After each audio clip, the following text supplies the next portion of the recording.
Imagine this. You leave everything behind, your home, your family, everything you've ever known, to march thousands of miles across a world you don't understand, all to capture a single city. Sounds crazy, right? Well, in 1096, tens of thousands of people did just that. This is the story of the First Crusade, how it started, why on earth people went, and what happened when they finally reached their goal. So, let's get into it. It all kicked off with these three little words. Picture it, November 1095. A huge crowd is gathered in a field in France, and they're hanging on every word from the most powerful man in the Christian world. That man was Pope Urban II, and he tells this crowd that Jerusalem, the holiest city on earth, is in the hands of Muslim rulers. He calls on them, knights and peasants alike, to march east, to help their fellow Christians, and to take it back. And then he makes a promise that changes everything. He says that anyone who goes on this journey will have every single one of their sins forgiven. Now, in a world where heaven and hell were absolutely real places, this was an offer you just couldn't refuse. And the crowd roared back, Deus Vult, God wills it. The First Crusade had begun. So what could possibly motivate so many people, from powerful lords to humble farmers, to just drop everything and embark on such an incredibly dangerous quest? Well, the reasons were complicated, and for different people, different things were the main driver. It really boiled down to three big motivators. You could call them God, glory, and, well, land. First, and for many the most important, was God. That promise of having your soul wiped clean, you just can't overstate how powerful that was. Second, there was glory. For a knight, this was a chance to win fame, honor, and prove your valor. And third, there was land. You know, for younger sons who wouldn't inherit anything, or for peasants with nothing to lose, the East seemed like a land of opportunity, a chance for a new life. The key thing to remember is some went for faith, some for fame, some for fortune, and a whole lot of them went for all three. So the call went out, and people answered in droves. But the journey itself, it was almost impossibly difficult. It actually happened in two very distinct waves, with very different results. The first group to leave in the spring of 1096 was what we call the People's Crusade.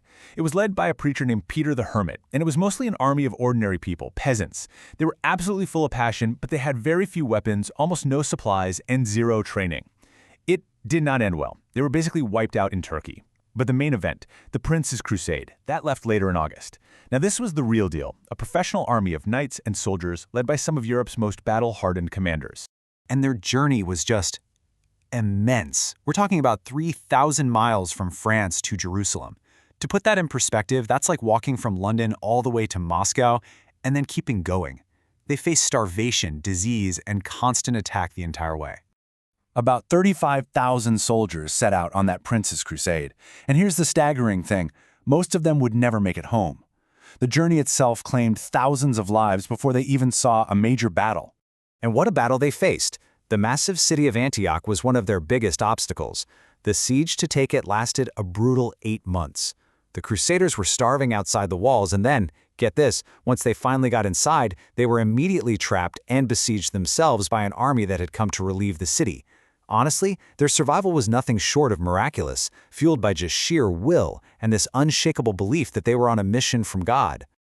After 3 long, brutal years of marching and fighting, the survivors finally stood before the walls of their ultimate prize, the holy city of Jerusalem. The final chapter of their incredible quest was about to begin. And after a 5-week siege, on the 15th of July, 1099, they did it. The Crusaders broke through the city's defenses. They had achieved what seemed impossible. The holy city was theirs. But after all that sacrifice, all that fighting, what did that victory actually look like? What happened once they were inside those walls? And here, we have to be really honest about the brutal reality of what happened. For the Crusaders, this was the ultimate victory. But it was also a horrific massacre. Driven by a combination of religious fury and the sheer rage of battle after years of hardship, they killed thousands of the city's Muslim and Jewish inhabitants. It was a dark and violent end to their long pilgrimage. Both things are true. Now, what's so telling about this moment is the paradox it reveals. Godfrey of Bouillon, one of the Crusade's main leaders, was offered the title King of Jerusalem. But he refused with these famous words. He said he wouldn't wear a crown of gold in the city where Christ had worn a crown of thorns. That single moment just perfectly captures the strange, and to us, contradictory mix of deep, genuine piety and extreme violence that define this whole thing. So, the First Crusade was over, but its impact on the world was just beginning. It set in motion events that would shape the relationship between Europe and the Middle East for centuries to come. The Crusaders didn't just go home. They established 4 Christian kingdoms in the Middle East, which we now call the Crusader states. They actually held Jerusalem for almost 100 years. That is, until 1187, when it was retaken by the legendary Muslim leader, Saladin. And that, of course, kicked off the Third Crusade, with famous figures like Richard the Lionheart. But Jerusalem was never permanently retaken, and the very last Crusader stronghold fell in 1291. So what's the takeaway here? Well, it's complicated. On the one hand, you have some positive outcomes. The Crusades opened up trade routes and brought incredible new ideas, science, mathematics, medicine, from the highly advanced Islamic world into Europe. But on the other hand, they created centuries of bitterness and conflict between the Christian and Muslim worlds. And, you could argue, echoes of that conflict can still be felt today. Okay, now for a couple of fascinating little details. The faith that drove the People's Crusade was so intense, and their knowledge of geography so, well, non-existent, that after marching for weeks through places like Hungary, some of them genuinely started asking the locals, "Excuse me, is this Jerusalem?" It's easy to mock, but just take a second and think about the sheer belief, a belief so strong some thought they could smell the holy city from hundreds of miles away, that drove ordinary people into the complete unknown. It's really quite moving. And these complex relationships continued in the Crusades that followed. Check this out. During the Third Crusade, almost a century later, the 2 great opposing leaders, Richard the Lionheart and Saladin, were sworn enemies. But they had this incredible respect for each other. When Richard heard Saladin was sick, he sent him fruit and snow to cool his fever. When Richard's horse was killed under him in battle, Saladin sent him a brand new one. It's just this amazing, unexpected example of medieval chivalry right in the middle of a holy war. Okay. You have heard the whole epic story. Now, let's see what you've remembered. Time for a quick knowledge check.